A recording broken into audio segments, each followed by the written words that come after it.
वक्रतुंड महाकाय सूर्यकोटि समप्रभा निर्विघ्नं कुरु मे देवो सर्वकार्येषु सर्वदा।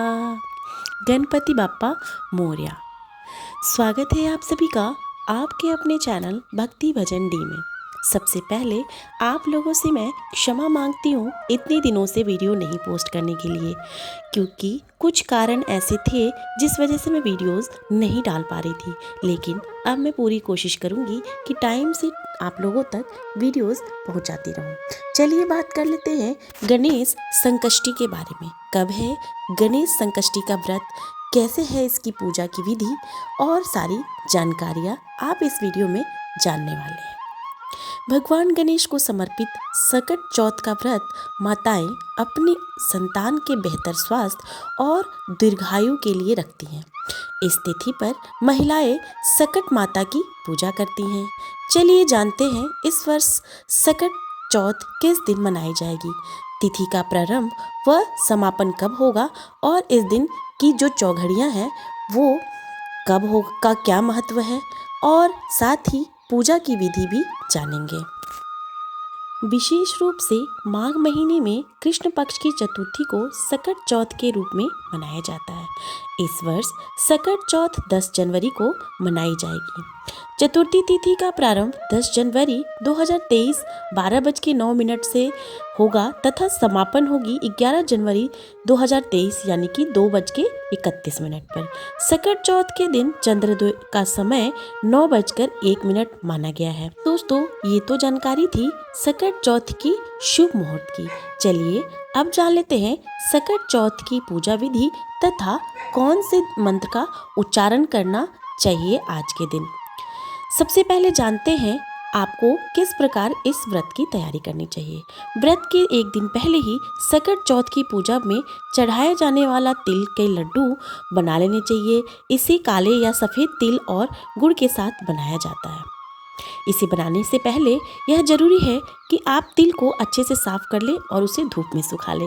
ये तो आप सभी को पता ही होगा। चलिए अब व्रत के दिन सुबह आपको क्या करना चाहिए उसके बारे में जान लेते हैं। व्रत के दिन सुबह उठकर व्रत का संकल्प लें। कई माताएं इस दिन निर्जला व्रत भी रखती हैं। आप अपनी क्षमता के अनुसार व्रत का संकल्प ले सकते हैं। अब स्नानदीस जैसे कार्य से निवृत्त होकर स्वच्छ वस्त्र धारण कर ले और घर के मंदिर को भी स्वच्छ करके वहाँ दैनिक पूजा कर ले। सकट चौथ की पूजा शाम के समय की जाती है, इसके लिए आप पुष्प की माला दूर्वा दिन में ही ले आए।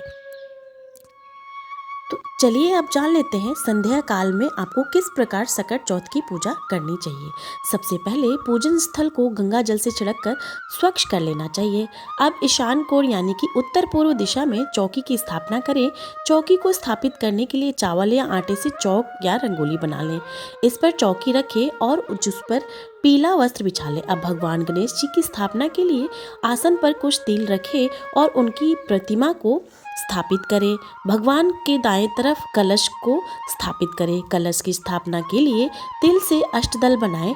अष्टदल यानी कि 8 पंखुड़ियों वाला पुष्प। अब कलश में जल, दूर्वा, सिक्का, सुपारी, सिंदूर, हल्दी की गांठ, अक्षत, तेल, पुष्प, लौंग और इलायची का जोड़ा डाल दें। अब कलश पर एक स्वास्तिक बनाएं। इसके मुख पर मौली बांधें और इसके ऊपर 5 आम के पत्तों या अशोक के पत्तों को रख दें। इन पत्तों पर भी सिंदूर से तिलक लगाएं। इस पर अक्षत से भरी प्लेट रख दें, जिसे पूर्ण पात्र कहते हैं। पूजन स्थल पर आप एक अन्य जल पात्र या लोटा रख लें। इसमें भी जल, गंगा जल, तिल और दूर्वा डाल दें, साथ ही तिलक लगा दें। इस पात्र से आपको चंद्रदेव को अर्घ देना चाहिए।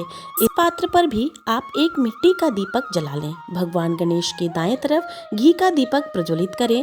भगवान गणेश को पीला वस्त्र अर्पित करें, साथ ही जनेऊ अर्पित करें। अगर आप वस्त्र नहीं अर्पित कर सकते हैं तो वस्त्र रूपी मौली अर्पित करें।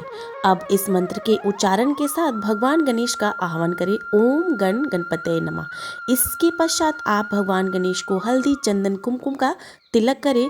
चूँकि भगवान को दूर्वा, लाल पुष्प अति प्रिय है, इसलिए उन्हें यह अवश्य अर्पित करें। इस तरह से गणपति की पूजा करने के पश्चात आपको भगवान श्री गणपति की सकट की कथा जरूर सुननी चाहिए। व्रत की कथा जरूर सुनना चाहिए। यह इसलिए जरूरी है कि व्रत के कथा को सुने बिना यह पूजा अधूरी मानी जाती है। पूजा के अंत में आप भगवान जी की धूप दीप से आरती उतारें। साथ ही आप इस पूजा में हुई किसी भी त्रुटि के लिए भगवान जी से क्षमा याचना करें। तो ये थी जानकारी सकट चौथ के बारे में।